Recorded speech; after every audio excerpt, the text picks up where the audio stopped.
My name is Moruf Adego Keniniola, Chairmanship candidate for Real Giga SCD on the platform of our court party. Do you trust that LASEC will do a fair job, when it comes to? Well, we are going to use this election as a litmus test for Justice Philip Ayotunde to prove herself. How do you ensure that you're going to protect your votes and ensure that it counts? Well, we are trying our best to put all the necessary machinery in place, to checkmate any excesses or any fraudulence that may likely occur. And believe me, this place is not a good platform for me to reveal all our strategies because I'm a politician.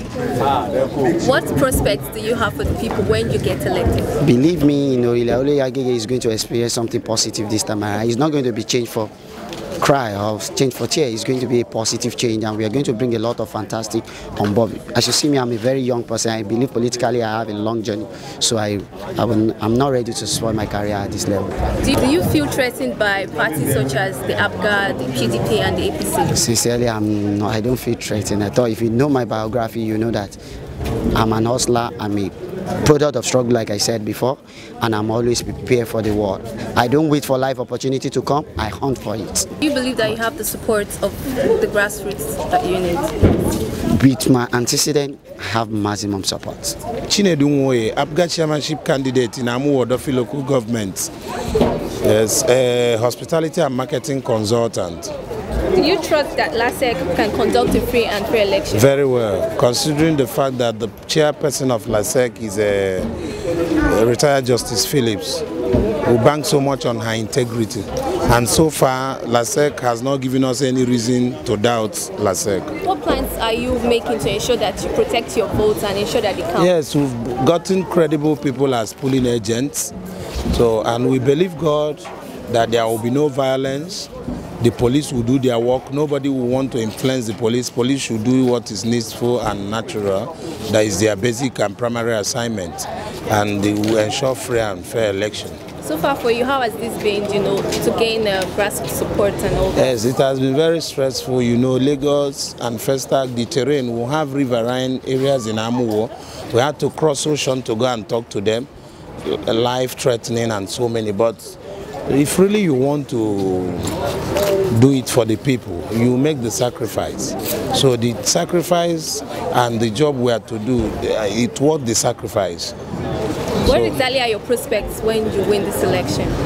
Primarily, my hobby is to empower youth, and I like beautification and maintenance. I don't allow things to go moribund. So I think I will resuscitate the existing facilities in Festac and will maintain more. And I have partners in my private businesses that will come in to partner with the local government and will get it right. My name is Boris Viver. I'm running for chairman of Ikeja local government. I'm an architect by profession. I got my undergrad at University of Nottingham. I worked in England for a year. Before I went to MIT in America, where I did my master's and moved back immediately because I believe that whatever knowledge you get exposed abroad, you must bring it back to solve our problems in Nigeria. Do you trust that LASEC will do a good job when it comes to free and fair elections? I believe that LASEC is under the control of a very reputable person. Retired Justice Phillips is somebody of integrity.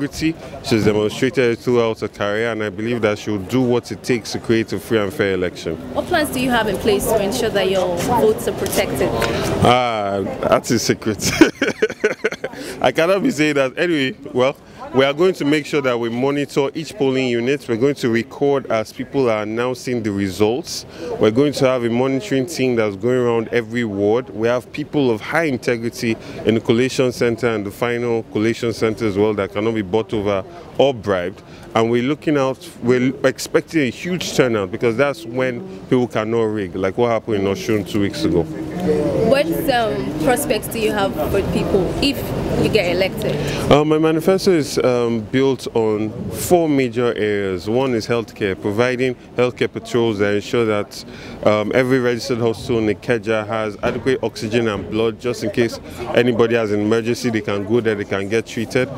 Tackling youth unemployment, also ensuring that healthcare is data driven. Youth unemployment, also tackling that, ensuring that we have after school programs that keep people in school. So how do you intend to include young people in your tenure?